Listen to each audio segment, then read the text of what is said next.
I know we're a few months away from the spooky month, but that's never stopped me from talking about the horror genre before, and I figured let's talk about Resident Evil, and specifically one of the most iconic monsters of all video game history, Nemesis. We've talked about villains before on this channel, but I wouldn't exactly classify Nemesis as a villain. He's an antagonist for sure, but villain is more for a character who really thinks and one you could possibly reason with. But Nemesis? Oh, he's a different beast altogether. If anything, he's more of a force of nature. He's inspired countless monsters in the horror genre, and while he wasn't the first chaser in Resident Evil history, he was the one who really did it well and made it a lot more impressive. But we're getting ahead of ourselves. I'm Manga Common, and this is how to ruin a monster, Nemesis. Start.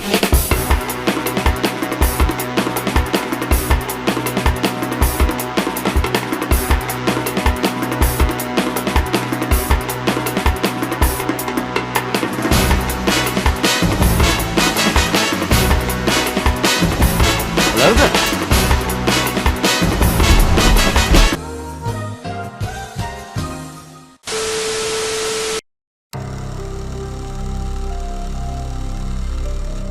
It should be obvious not everyone who's watching this video will know who this monstrous creature is, so I figure that it's only natural to give a bit of a brief history of what even the heck I'm talking about. Resident Evil, a series of games from Capcom which helped with the entire genre of horror in gaming and inspired a lot of other games. If it wasn't for Resident Evil, we probably wouldn't have gotten the glory that is Devil May Cry, since Dante was originally supposed to be a protagonist in the 4th Resident Evil game. While I am not the biggest fan of Resident Evil, I still enjoy the games growing up, and hell, even managed to play them when I could in the basement of my friends, sneaking their PS1s and their copies of games when they could. The whole concept of Resident Evil stems from bioweapons that basically turn people into zombies, all because the Umbrella Corporation is doing what evil corporations love to do: make money and screw over everyone else in the process. Resident Evil 3 Nemesis is one specific game we're talking about, and was actually one of the more noteworthy titles at the time, since it adopted a much more action-oriented gameplay style, flooding the streets with zombies. It also offered a continuation from the first of the series, since for those who don't know, Resident Evil 2 followed different characters, but RE3 brought us back to Jill Valentine and continued the story from the mansion plot from the first game to follow the Stars' story. Resident Evil 3 also managed to have a lot of good atmospheric elements to it. This is from a bygone era of game design, but having pre-rendered backgrounds helped with the details of the game as well as a real-time shading.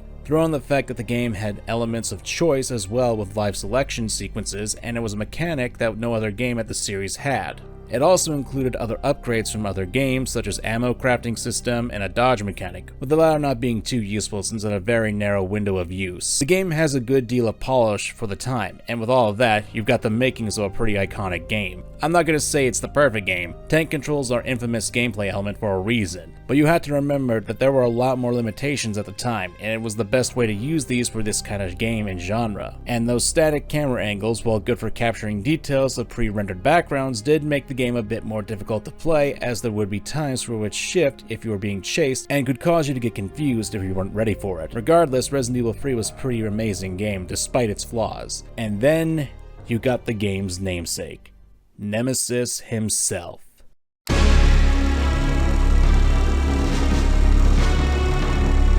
Nemesis is a bioweapon who was specifically made to find and kill the members of Stars, and wouldn't you know it, the player character Jill Valentine is one of those members. Nemesis as a monster design was really horrifying, as you got this massive, mutated and disfigured monstrosity with part of his muscle tissue exposed around his mouth, and had these very large veiny tentacles protruding from his body. The lack of a nose and lips, as well as it looking like it was just stitched together, really added the creepy elements of his design. Shinji Mikami, the producer of the games, as well as the director Kazuhiro Aoyama, were set on making a stalker-like enemy that would chase the player throughout the game. To quote Mikami, "It was to introduce a new kind of fear into the game, a persistent feeling of paranoia. Initially, Nemesis was supposed to be a slime-like creature, taking inspiration from the T-1000 from Terminator 2. It makes sense, since a slime could easily get past obstacles like doors, gates, and can even appear out of things like drains. The Blob movie has shown the aspect to be true. However, that was scrapped since it wouldn't be effective as a stalker without a recognizable sense of cohesion. So, it was up to Yoshinori Matsuhita to bring magic to this monster, and I like to think that he did a great job. Hell, Nemesis is widely considered to be one of the most iconic monsters from the entire franchise and has appeared in a lot of other games as cameos. From a gameplay perspective, Nemesis was a very prominent mechanic. In my humble opinion, the best way to convey horror in games is when the game breaks its own rules and conventions in ways you don't expect. Let me put it like this. One of the biggest issues of horror games is that if you're used to the big scary monsters that chase you, and you can kill it, you'll eventually get used to it. Familiarity is one of the major issues that you can have in order to choke fear to death. If you know when something is going to happen, you're going to be prepared for it, and therefore you're not going to be scared of it.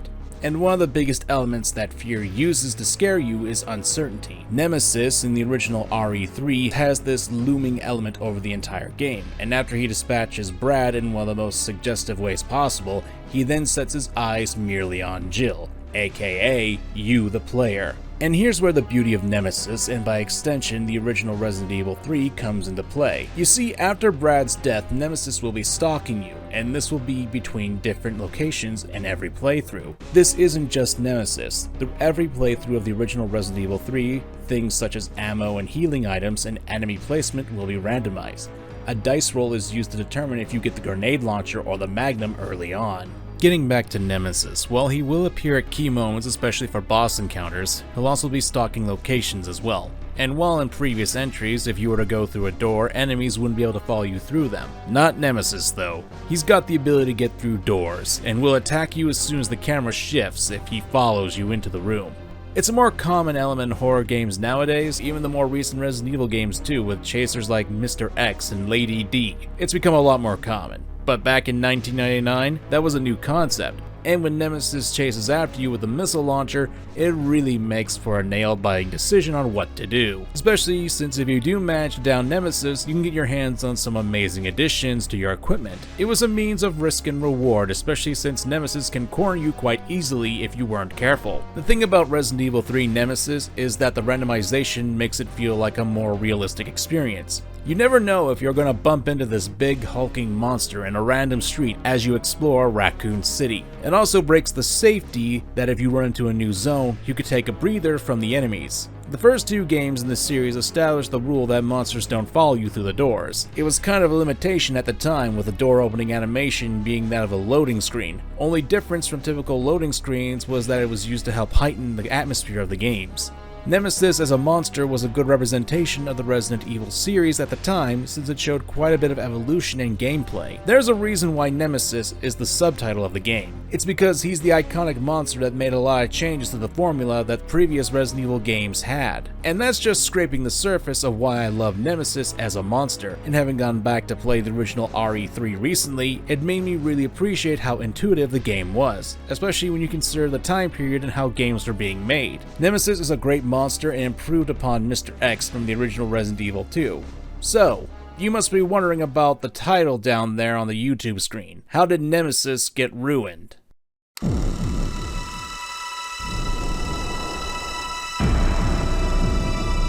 We gotta take a moment to talk about remakes. They tend to be a bit of an interesting beast in the gaming world, and they're quite different from remasters. Remasters are essentially the same game, but with some graphical updates and some slight mechanical differences. However, they are essentially the same game. A prominent example of a remaster would be The Last of Us. Again and again.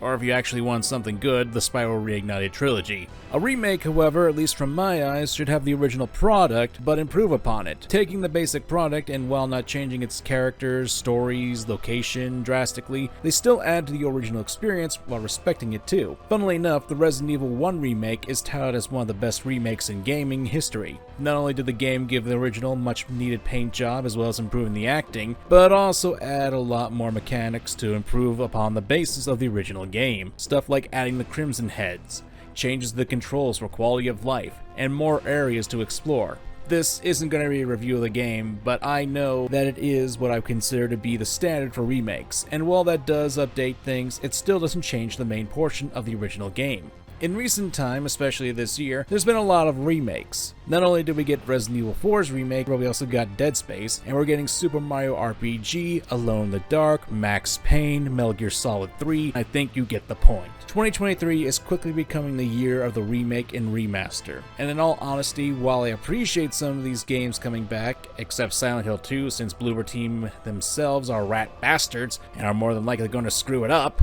remakes and remasters are the best way for people to enjoy older games, especially since a lot of companies nowadays don't really care to archive their older titles, with emulation probably being the best and easiest way to play the games, especially for cost effectiveness. In recent times, Resident Evil has been remaking their older titles. As I said before, Resident Evil 4 being the latest, and if you listen to the internet, the greatest of them all. Not to show disrespect, because while I will maintain the remake is a great game in and of itself, as a remake it leaves a little to be desired. But I could say the same thing about Resident Evil 2 remake that came out a few years ago. In terms of gaming in general, RE4's remake is the best, but if we're judging these based on remakes, I'd still have to say the RE1 remake is the better of the group. You'll notice that there's one remake that I don't really have a lot to say here, and while I wouldn't say it's a bad game, but as a remake it fails, and especially fails because of the reason why Nemesis got ruined.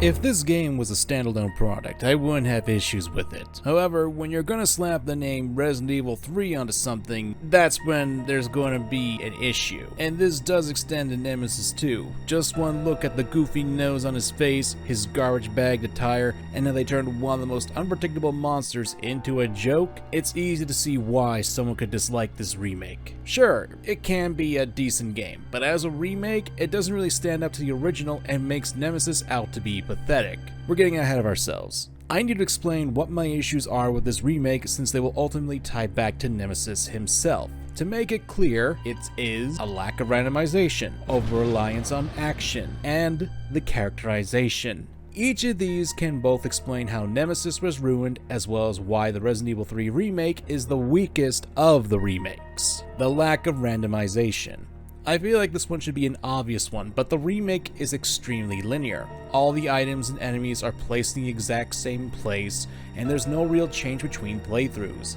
And before someone says it, because I can feel you all typing in the comments, yes, Nightmare Mode and Inferno do move things around, and you do get stronger enemies appearing earlier. However, while there is some shuffling around, the items and enemies aren't randomized, and every time you play Nightmare and Inferno, the items are going to be in the same spot for each run of those. Every Nightmare run is going to be the same as every other Nightmare run. To say that it's the same thing as in the 1999 game is almost a slap to the face to that game. And this can be easily attributed to Nemesis 2, who gets turned mostly into action set pieces, and while there is a bit of randomness at the beginning of the game, when you're in the first section, he still becomes predictable despite how hard the game tries to make him out to be a threat. But it really comes off as artificial. Because of this linear gameplay style, Nemesis will always appear in the same places, and in turn will make the encounters more anticipated than in the original. There's no actual surprise with Nemesis, especially since the remake offers no actual build-up to the character.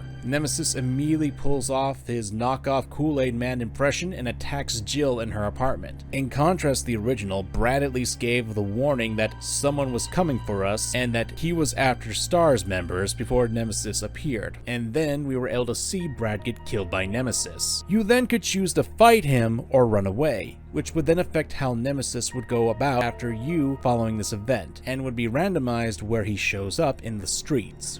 In the remake, he becomes more of a set piece, and while one can argue that when he shows up in the streets in your first explorable area can be seen as random, there's another issue. And that is the fact they removed a lot of what made Nemesis scary. If you have him just standing outside the toy store waiting patiently for you to come out and play, you kinda kneecap your monster, because realistically, what's stopping Nemesis from breaking down the front door and getting you? The older game actually broke the game's logic by having Nemesis enter into places you thought were safe since, you know, doors stopped the zombies before, but now? Nope. This is because the game likes to have an over-reliance on action set pieces. I get it. Resident Evil ever since 4 has had a lot of focus on action rather than horror, but I'd argue that the original Resident Evil 3 had more action to it and a lot more badass moments. However, when you have the remake and in turn Nemesis be nothing but the key player in these set pieces, which offer nothing really but continuing the straight line path,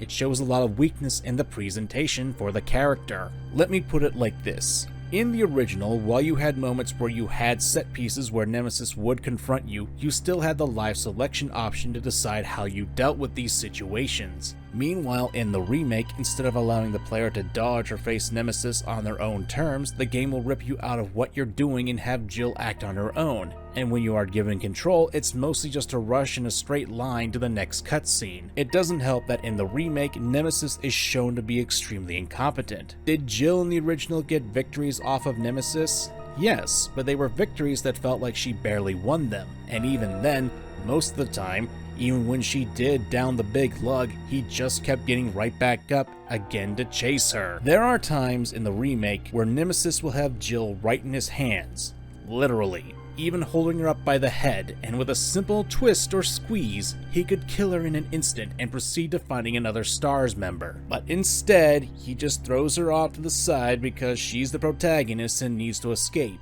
And sure, if it happened once, then maybe I could hand wave it away. But it happens repeatedly and really takes away the tension and fear that this creature has. This in turn makes Nemesis not into a monster, but into a cheesy, incompetent villain who, when given the chance to fulfill his mission, just doesn't for some reason. Let's give some examples. I mentioned at the beginning of the game he blasts through Jill's apartment and grabs her by the head, but doesn't kill her, letting her escape. In the parking lot, he has her by the throat and could easily crush her windpipes. If he can break through walls, he can do that, but he doesn't. Just crush her head or stab a tentacle through her to get the job done. Please, tell me how I'm supposed to be afraid of this guy when he has multiple chances to kill Jill, but wastes them in the stupidest ways possible. And I know there's gonna be one person who will type, "Well, if he crushed her head, then we wouldn't have a game." Yeah, but here's the thing. You don't need to write it like that. Instead of Nemesis grabbing Jill, just have Jill evade his grab somehow and continue from there? It's a bad Hollywood trope that rather than killing the hero when you have them by the throat, you toss them away. Those are the kind of tropes I hate because it makes no sense. Hell, even the live-action Resident Evil movies managed to establish Nemesis as a real threat by killing a lot of STARS members and tanking a ton of bullets. At least he was competent enough to do that. The Resident Evil movies, at least the Anderson films, have a lot of issues, but I can give them one thing that they did a good job of setting up Nemesis as being a threat. And hey, gotta give some props for the practical effects that were used for the monster. Man, how sad is it that I have to compliment the mess of the Anderson Resident Evil films in this video. Now, I briefly talked about characterization,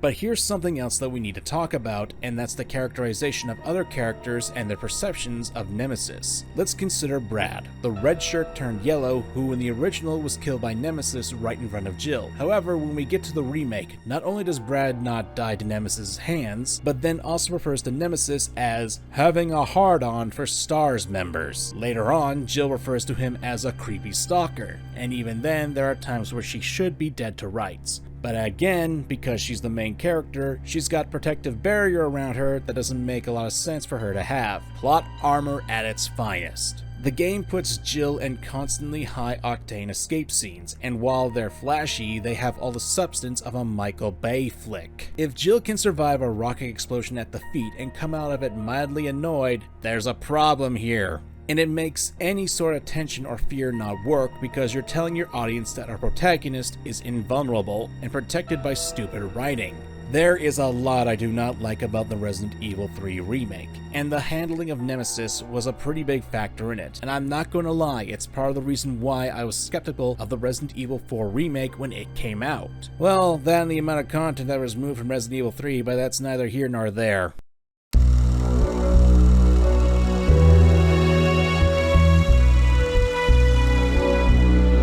On this channel, we've really talked about villains a lot, and like I said before, I consider Nemesis to be more of a force of nature than a villain, but that doesn't mean that he isn't a villain to other people. And to see how Capcom turned one of their biggest and most iconic monsters into a former shell of itself, and as a connoisseur of villains, I find it disrespectful. I know that it seems like that's over the top, and I'm not gonna lie, it sorta is, but I want to put something into perspective. The original Resident Evil 3 released in 1999. It was made on a shoestring budget, limited time, with a lot of technology that is basically archaic nowadays, and yet it still managed to become a marvel of its time and can still be considered a great game. It did what a sequel should have done, added new mechanics, a wide variety of enemies, puzzles, ammo crafting, a new bonus mode, an explorable Raccoon City, and of course, making Nemesis himself. In comparison, 21 years later when we got the remake, made with a decent budget, a good development cycle of 3 years,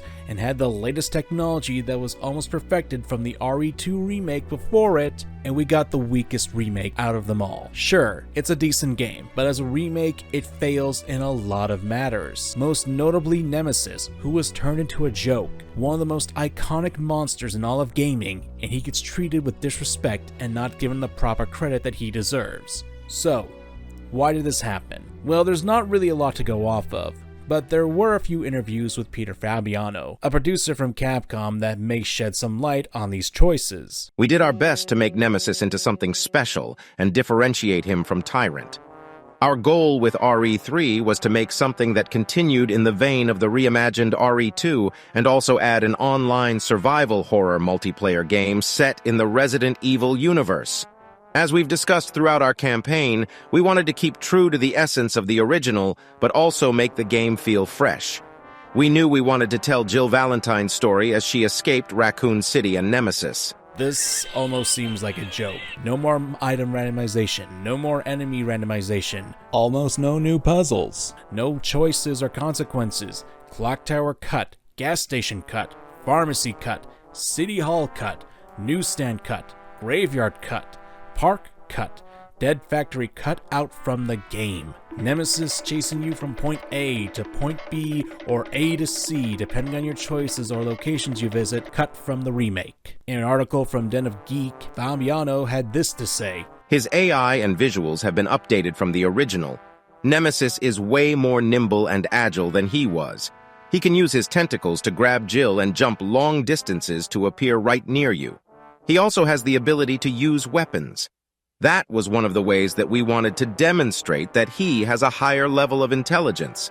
Although he's a prototype version of a bioweapon, he's the evolution of a Tyrant.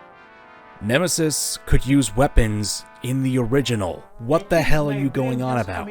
Now, I'm not going to say that the guy is lying. I don't know what's in Fabiano's head. For all I know, he's got Capcom holding a gun to the back of his head to make sure he doesn't say anything that can be used to damage the company or the game. And I'm certainly not looking to paint any targets on anyone's backs. That's not the point of this video. The point was to make it clear that Nemesis was screwed up, and we're not really given much of an answer as to why.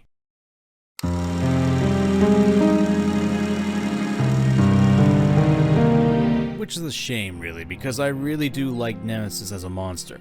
While he wasn't the first chaser, that was Mr. X in the original Resident Evil 2, he certainly did improve upon the concept. And it's ironic that Mr. X essentially became what Nemesis was in the RE2 remake, and vice versa when it came to the RE3 remake. I think what's the saddest element of all this is that people probably won't even give Nemesis a chance as a monster. We live in a time where this RE3 remake exists, and as such, because of the updated graphics as well as the accessibility, most gamers nowadays aren't going to actually understand how great Nemesis truly was. They're going to know about this trash bag wearing goofball who comes off as a knockoff who even when he has Jill by the head can't finish the deed. And that to me is a crime. The original Nemesis was a creature of mass destruction. He didn't need to be zipping around like Spider-Man to be scary.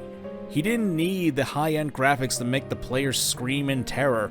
He didn't need a friggin' nose. I know for a fact that with my opinions on the matter, that people aren't going to listen to me. There are dedicated defenders of this remake and will most likely handwave any and all issues and changes that I brought up as though I'm stuck in the past. when I'm not. Hell, in recent times, with the release of the Resident Evil 4 remake, we were shown that not only were Capcom able to replicate the original game for a new audience, but for the most part, managed to keep the soul of the original intact. Well, the villains in that game were done a great disservice, but this isn't the video for that. It just baffles me that Resident Evil 3, and of course Nemesis, weren't given the same treatment and respect. But hey, that's just me. I'm Manga Kamen, and thanks for watching. Peace out. Found you! Get back inside, silly, it's cold out here!